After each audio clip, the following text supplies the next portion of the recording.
Chers frères et sœurs, chers amis, je vous salue une fois de plus au nom de l'amour de notre mère patrie, l'Afrique. Ne baissons pas la garde, ne baissons pas la garde. En République démocratique du Congo, au moment où je fais cette vidéo, fait séquentiel.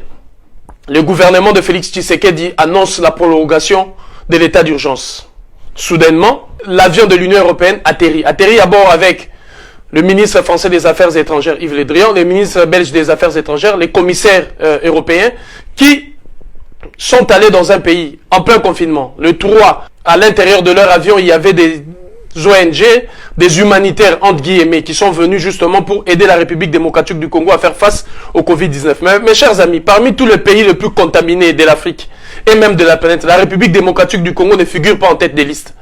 Il n'y a pas assez de cas de Covid-19 en République démocratique du Congo. Pourquoi l'Union européenne a-t-elle choisi justement d'aller en République démocratique du Congo, entre guillemets, soi-disant pour faire ses dons, pour aider la République démocratique du Congo à stopper la propagation du virus? En quel droit, en quel mécanisme, au nom de quoi? L'Égypte est très touchée, le Nigeria est très touché, autant de pays sont très touchés justement par rapport à la pandémie de Covid-19. Et la République démocratique du Congo est en loin l'un des pays touchés par cette pandémie. Et pourquoi l'Union européenne a-t-elle choisi? Or, l'Union européenne envoie son commissaire, envoie le ministre belge des Affaires étrangères, envoie le ministre français des Affaires étrangères. Pourquoi? Parce que tout le monde le sait qu'en matière de colonisation, la France a été le représentant de la Belgique, parce que c'est le roi de la Belgique qui, justement, avait initié ces mécanismes de la colonisation. Raison pourquoi on voit aujourd'hui que les sièges de l'Union européenne se trouvent notamment à Bruxelles, parce que tous les pays européens sont derrière la Belgique et ont accepté à ce que Bruxelles puisse être les sièges de l'Union européenne, parce que Bruxelles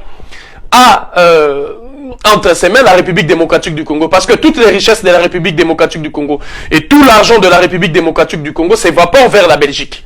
La Belgique était, je vous rappelle, le seul pays européen qui, au lendemain de la Deuxième Guerre mondiale, n'était pas endetté, justement parce que la Belgique ponçait toutes les richesses de la République démocratique du Congo, pompait, aspirait toute la richesse de la République démocratique du Congo. Et aujourd'hui, on voit aisément l'Union européenne qui veut se faire une santé économique aller commencer les crimes en République démocratique du Congo. Lorsqu'il a fallu dépiécer l'Afrique en morceaux, il a eu justement la conférence du Congo. C'est parce que c'est comme ça que s'appelait cette conférence. La conférence du Congo, autrement appelée la conférence de Berlin, parce que ça s'est tenu à Berlin. Qui était justement l'initiateur numéro 1? C'est le roi de la Belgique.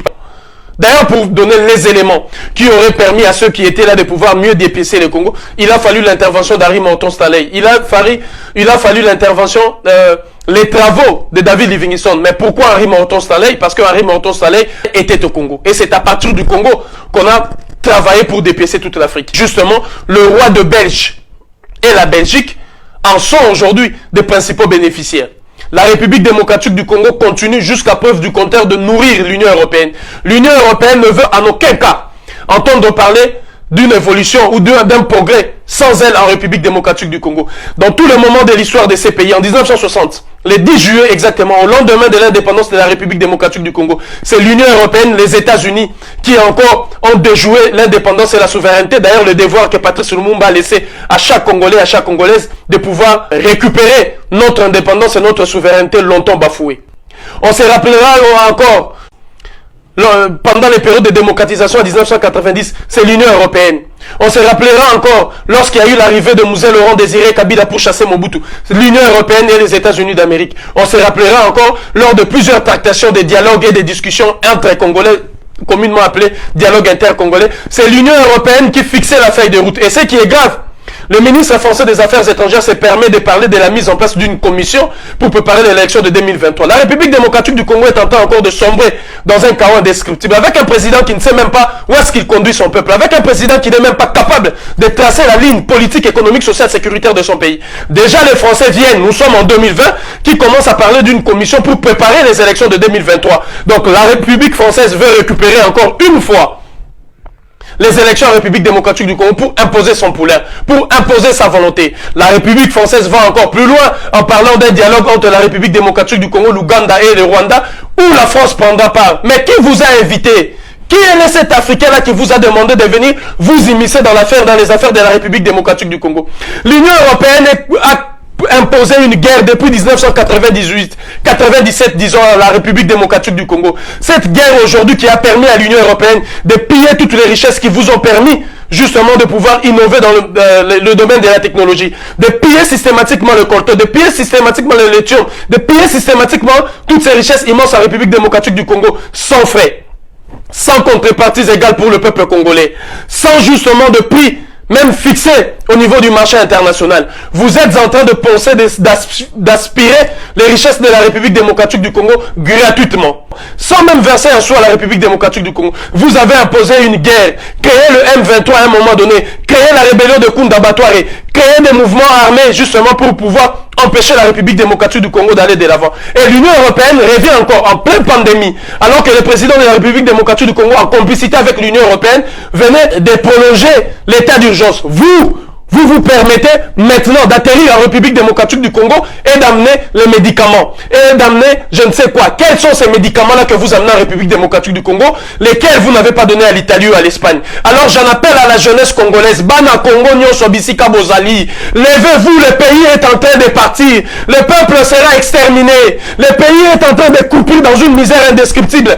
À chaque fois que les projecteurs se taisent sur un sujet, c'est là où l'Afrique sombre. Maintenant que les projecteurs se sont tués sur la pandémie du Covid-19, c'est maintenant l'Afrique qui va sombrer. C'est maintenant l'Afrique qui va s'accouplir. J'en appelle à tous les jeunes. Vous verrez des agents des ONG, soi-disant des humanitaires, chassez-le. Vous verrez des gens vous amener des médicaments, chassez-le. Et nous demandons au gouvernement de la République démocratique du Congo de publier systématiquement la liste de tous les médicaments venant de l'Union européenne. Il y a beaucoup de Congolais en Europe qui vont essayer de savoir, et beaucoup des Africains qui vont essayer de savoir c'est quoi ces médicaments, d'où viennent ces médicaments, pourquoi avoir prescrit ces médicaments. Parce qu'il y a aujourd'hui un combat entre différents laboratoires qui veulent imposer justement leurs produits en détruisant les autres, en mentant sur les uns et sur les autres. Alors l'Afrique est le terrain où ils veulent faire de l'argent. L'Afrique est le terrain où il faut envoyer tout pour être consommé.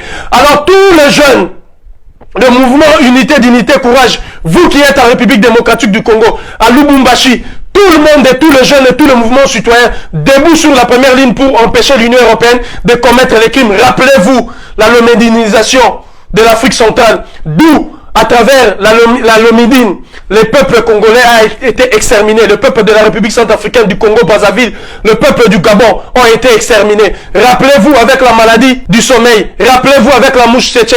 Rappelez-vous avec les contaminations de la malaria. Rappelez-vous avec les contaminations du paludisme. Rappelez-vous avec les contaminations de la poliomyélite. Rappelez-vous avec les contaminations du sida qui ont été fabriquées justement grâce à ces politiques inhumaines, imbéciles, idiotes de l'Union européenne, de tout l'ensemble de ces pays représentés par la Belgique. L'heure est venue plus que jamais où la République démocratique du Congo doit briser définitivement ces cordons ombilicaux qui nous lient avec cette Europe esclavagiste et colonialiste qui est aujourd'hui criminelle, génocidaire et qui continue de faire sombrer dans le chaos notre peuple. J'en appelle à la conscience de tout un chacun, tout Congolais partout il est, toute Congolaise et toute Africaine, que le gouvernement du Congo publie les médicaments qui sont venus de l'Union européenne. Pourquoi ces médicaments n'ont-ils pas été livrés d'ici et là? Pourquoi ces humanitaires ne sont-ils pas allés aider en Espagne et en Italie? L'Union européenne n'a pas à aller sur place en République démocratique du Congo en ce moment où il y a confinement, en ce moment où le peuple est distrait, pour imposer des politiques inutiles et amener des médicaments je ne sais de quelle nature pour faire la richesse justement de leur laboratoire afin de donner un coup de pouce à leurs économies. Mutoto batotoa Afrika angali ya maisha yetu fanya nguvu juu ya mwingine yetu umoja tutashini. Unité, dignité, courage, ensemble faisons barrière à ces politiques.